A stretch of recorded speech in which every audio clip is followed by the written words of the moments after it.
소원을 말해봐. 마음속에 있는 작은 꿈을 말해봐. 머리에 있는 이상형을 그려봐. 그리고 나를 대통령 윤석열 탄핵 소추안은 총 투표수 300표 중 가 204표, 부 85표, 기권 3표, 무효 8표로서 가결되었음을 선포합니다.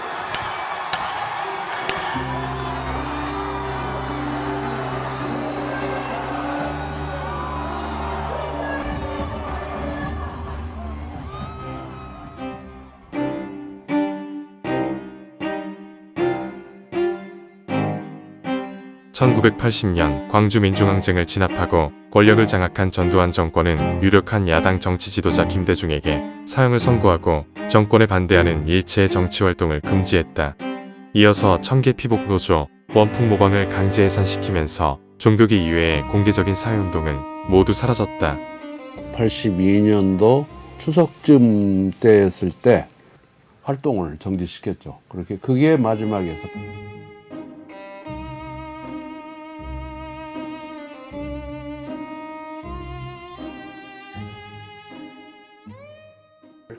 김영삼 씨 단식 이후에 전두환 군부정권이 상대적으로 유화 제스처를 좀 보였어요.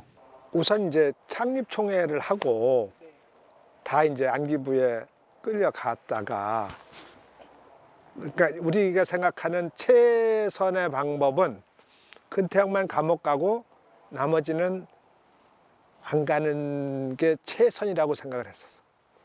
그런데 예상을 깨고 근태형까지 감옥을 안 간 거야.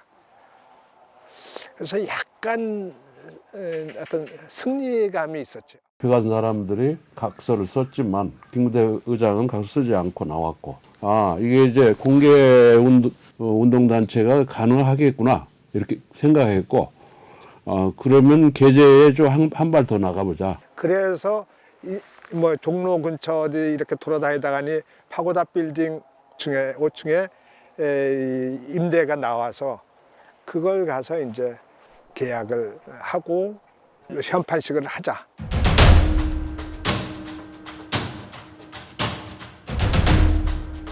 (1983년 9월 30일) 민주화운동청년연합은 전두환 정권의 포갑 통치를 뚫고 처음으로 공개적인 정치투쟁을 선언하며 창립총회를 열었다. 그해 10월 29일 오후 2시 종로구 인사동 131번지 파고다 빌딩 504호에서 120여 명이 참석한 가운데 현판식을 거행했다.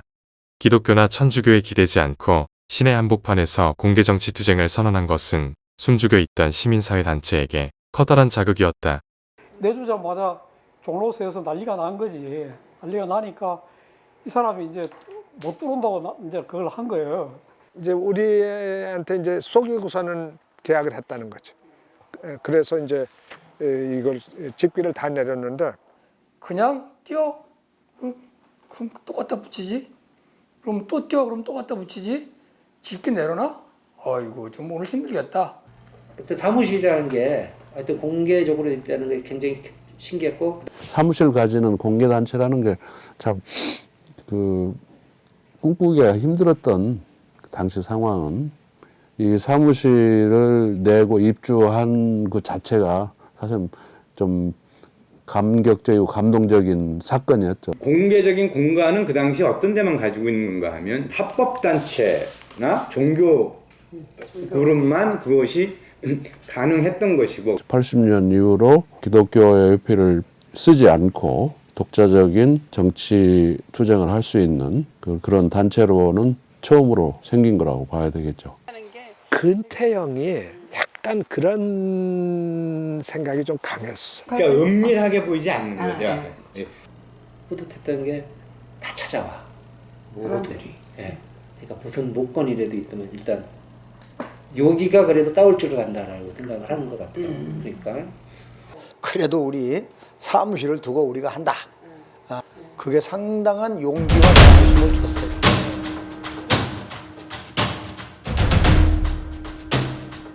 사무실을 운영하고 집행부에 월급을 주려면 돈이 필요했다. 대략 운영비의 3분의 1은 회비, 3분의 1은 모금, 나머지 3분의 1은 유인물 등을 팔아서 조달했다. 민청년의 비공개 조직인 개반의 개반원들은 각자 직장에서 받는 월급의 20분의 1을 민청년의 회비로 냈다. 최초로 판매한 유인물은 1983년 말 미국 레이건 대통령 방한 반대 시위 도중 추락사한 황정화 열사 추모 인쇄물이었다. 황정화 열사의 사망은 서울대 안해상주에 있던 기관원들의 과잉 진압을 단적으로 보여준 사건이었다. 출근을 해서 직업적으로 활동을 하는 활동가 개념이라는 게 그때부터 자리 잡기 시작을 한 거고. 매일매일 출근했어요. 거기가 매일 아침에 출근을 하는 거야, 사무실로. 그러니까 모여서 이게 아침에 집에서 출근한다고 나가는 거지. 그래서 매일 모여서 회의를 하니까 뭐 무슨 회의를 하겠어, 어떻게 하면은 데모할 건가. 결국은 운동이 직업이 된 거죠. 제야운동과 달리 가했던 두 개의 요소가 있다는 생각을 하는데요.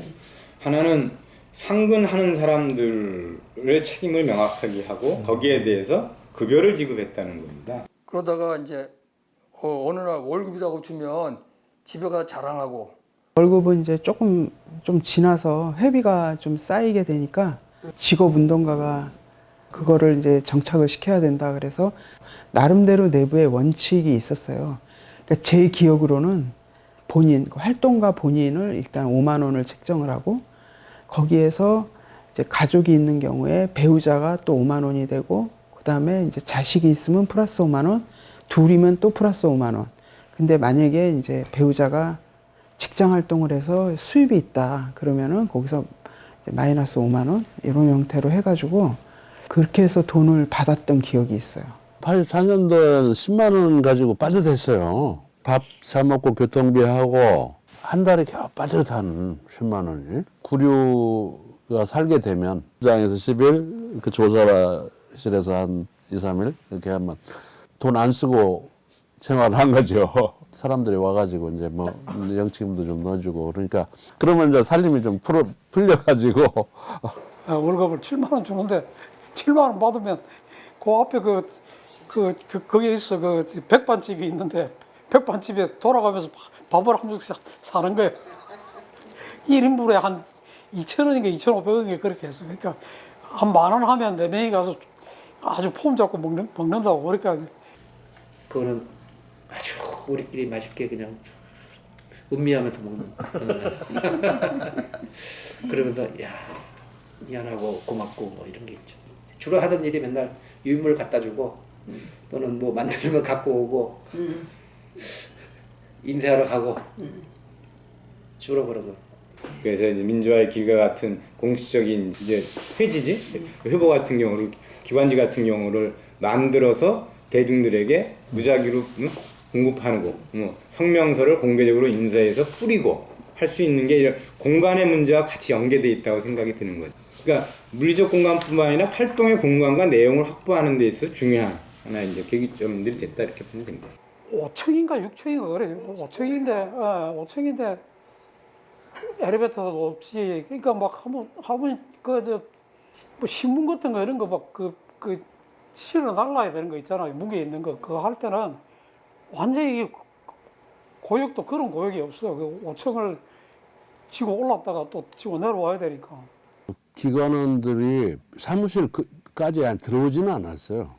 들어오면 싸움이 일어날 수밖에 없으니까. 그러나 사무실 근처 무슨 다방 같은 데 이런데 여러 기관들이 와 있었어요. 치안본부도 시경, 관할 그 경찰서 세 군데가 왔고 보안사도 있었고 중앙정보부가 있었고 이 사람들이 항상 다 같이 모여 있지는 않았지만 그래도 이렇게 그 사람들끼리 서로 정보 교환도 하고 우리 나름대로 기관지라는 걸 만들어 가지고 그걸 가지고 그 운동권 내 노선 투쟁을 공개적으로 하고 또 우리 내부에 있는 저거를 드러내고 서로 치열하게 싸우고 하는 걸 드러내면서 발전시키는 그런 공간을 만들었다.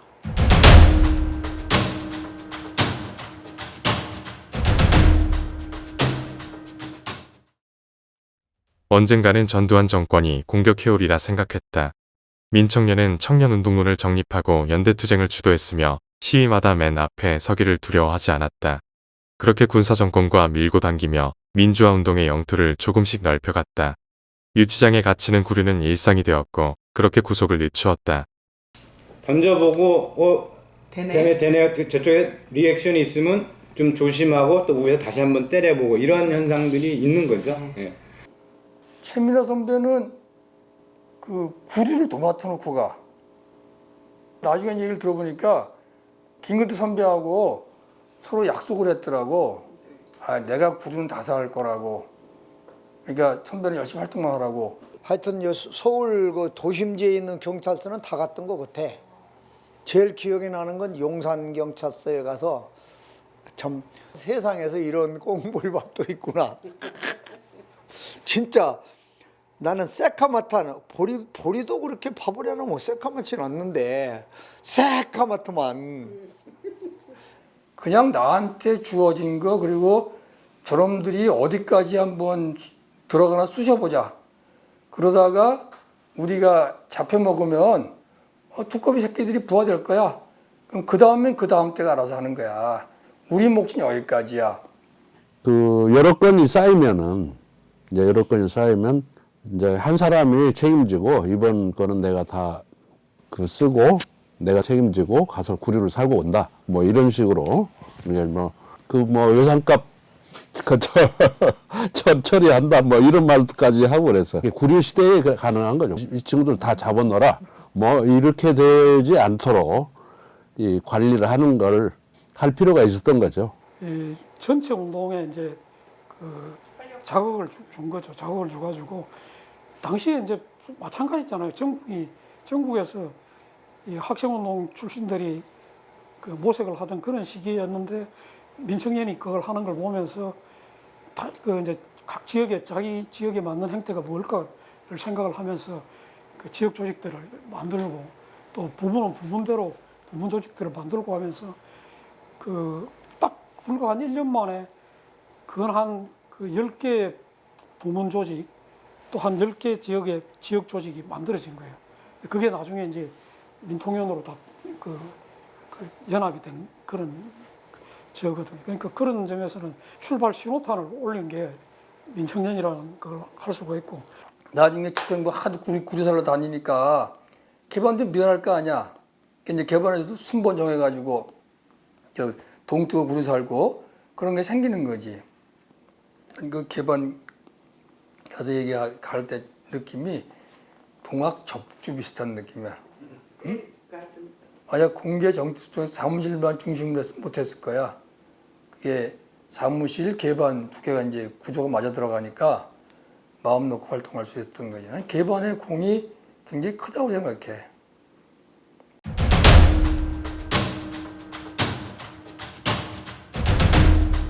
종로구 인사동 131번지 공개사무실에서 1차 집행부가 상시 근무를 시작했다. 김근태, 장영달, 박우섭, 연성수, 박계동, 홍성엽이 매일 출근했다. 1984년에 이르러 본격적인 대외 공개투쟁을 펼치기 시작했다. 이를 위해 1984년 4월 17일 2차 총회를 거쳐 학생운동 출신 76학번과 77학번들이 합류하였다. 2차 집행부는 이명식, 김찬, 김성원, 임태숙이었다. 84년도 4월 달에 2차 집행부가 그걸 해요.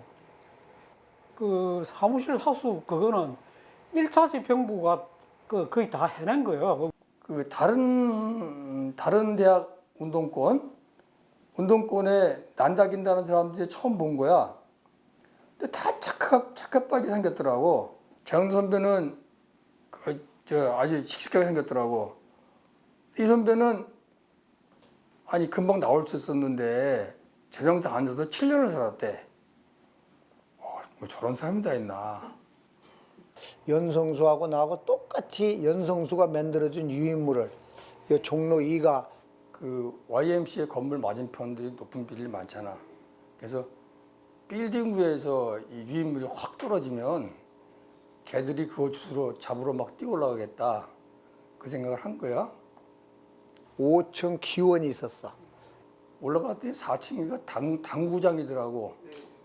당구장 문을 열고 거 가서 뿌렸는데 그랬더니 아래에서만 난리가 난 거야. 유이 내려오는데 이놈들이 막 뛰어 올라오더라고. 연성수는 안 잡히고 나만 잡혔어. 그 내려오는 데는 한 군데밖에 없는데 어떻게 안 잡혔냐. 그랬더니 야, 내가 지금 내려가면 잡히겠다 그래가지고 순간적으로 탁 돌아왔어. 돌아오고 나 같이 올라간 거야. 그 백골 딴 놈들이 올라오니까 안 잡더래. 뛰어 올라가고 난 다시 돌아가고 내려왔어. 나는 내려오니까 잡혔고. 그 박 선배처럼 발 빠른 사람 못 봤어. 그러니까 무지무지하게 바쁘게 돌아다녀. 박계동 선배는 주로 형사 담당이었기 때문에, 그리고 주로 형사들이 오면 다 그 박계동 선배를 찾아요. 그 홍성엽 선배 같은 경우에는 그러니까 일일 일식의 소식주의자였어요. 홍성엽 선배가 인기가 있어가지고 그 여자들이 되게 많이 따르더라고요. 그래가지고 오빠 부대예요. 그래서 너무 신기했어요. 그게 조금 남달라. 그러니까 형사를 대하는 태도나 일반 사람을 대하는 태도가 다 공손하고 친절하고 다 그런 사람이라서 제일 먼저 하여간 그 김건태 선배가 나와 계세요. 그 혼자 제일 먼저 나와가지고 사무실 청소하고 싹 정리하고 하고 있는 거예요. 그러니까 하면서 항상 우리가 미안하지. 이명식 선배는 고대였기 때문에, 근데 고대 쪽이 사실은 좀 개반 조직이 조금 아마 약했을 거예요. 아마 역할을 좀 많이 했고, 또 이제 바깥에 그 원로들하고 관계가 좀 있었던 거로 아는데 그런 역할을 좀 했어요. 김찬 그 차장 같은 경우에는 정책적인 아이디어 같은 것들을 좀 많이 냈었던 편이고, 이제 성대였잖아요. 그래서 성대 쪽이 어떤 정책 방향이나 이런 거를 많이 제시를 했었는데, 이제 김성원 씨 같은 경우에는 그 외대였는데 조직력이 좀 약했기 때문에 주로 그런 쪽에랑 관계를 좀 많이 가지고 있어가지고 그쪽 사람들의 의견을 좀 반영하는 창구였던 것 같아요. 여성부장도 기억이 많이 나는데 임태수? 응. 내가 처음 본 아주 당돌한 여성이었어. 태숙이한테 굉장히 많이 배웠어. 여성운동에 대해서. 굉장히 논리적이었고. 그리고 항상 거기 형사가 상주에 있었고, 바깥에도 몇 사람이 있었고, 그 이제 복도에도 왔다 갔다 하고 이제 이러기 때문에 되게 이제 조심을 하고, 거의 개반 쪽 사람들은 거의 오질 않았죠. 오면은 이제 뒤를 밟히니까.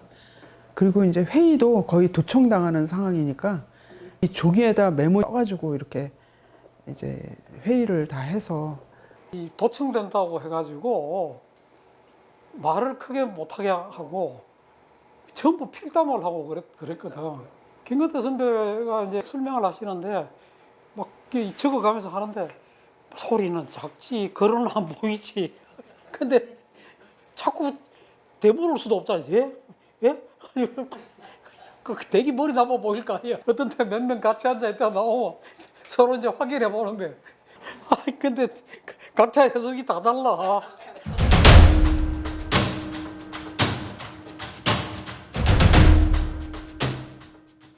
(1984년 5월 14일) 김근태 의장과 집행부, 회원 30여 명이 모두 연행될 각오로 광주 망월동 묘역을 참배했다.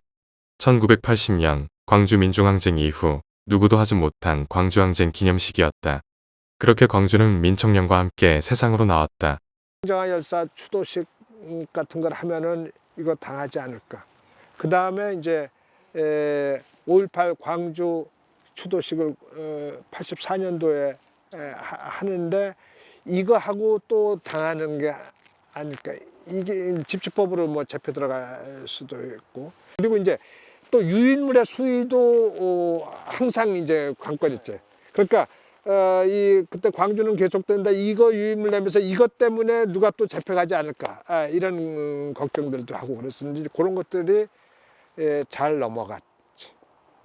5월과 민족항해라고 이제 항서단에서 그 광주 그 추모제 겸 이제 기념식을 했던 거고, 실내 집회를 끝내고 저 가는 과정에서 경찰들이 뭐 우리 그 회원들하고 연행하려고 하고 이제 그런 과정에서 이경원 씨가 유산했던 것 같아요. 옛날 같았으면 아마 성명서 한 장 내고 끝냈을 건데, 근데 그렇게만 하기에는 좀 너무 이제 사안 자체도 그렇고 예, 가슴 아프기도 하고 이게 단체로서 뭔가를 만들어낼 필요가 있겠다 이런 판단이 있었기 때문에 그래서 이제 그거를 전담으로 여성부에서 맡아서 하긴 했지만 이제 관을 들고 행진을 해보자 이제 처음에 그래서 그 관을 만들어 가지고 그걸 몇 사람이 들고 경찰서까지 행진하는 거기에서 이제 한 발 더 나가서 그러면 이 집회를 좀 더 이제 확산을 시키자 이거를 그래가지고 이제 여성부 쪽에서는 기독교 여성단체들을 대상으로 해서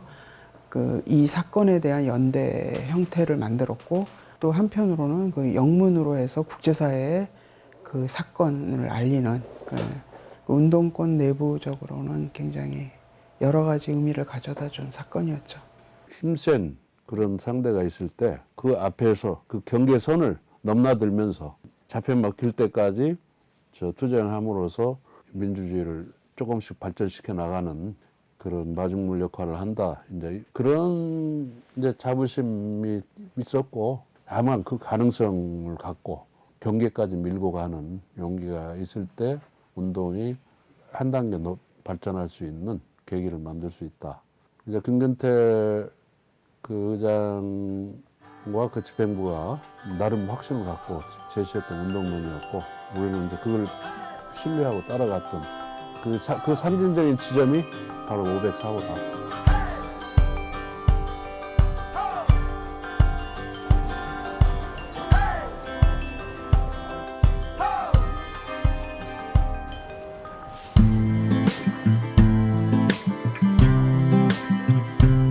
민청년 출범 이후 우리들은 황정화 열사 추모, 4.19 혁명기념식, 5.18 광주민주항쟁 수도식, 전두환 방일반대 투쟁의 최선봉에 서 있었다. 공개 정치 투쟁체로서 민청년이 첫 발을 내디딘 파우다 빌딩 504호에서의 1년은 모든 게 처음이었고 간이 떨리는 일이었다. 그래서 모두가 비장했고 그만큼 뜨거웠다. 결국 정권의 혹독한 탄압을 받게 되지만 우리의 의지와 용기는 꺾이지 않았다. 여기 진실공이라고 하니까 무섭게 힘든 게 너무 높아가지고 민청년 화이팅! 건물도 늙고 사람도 늙었네.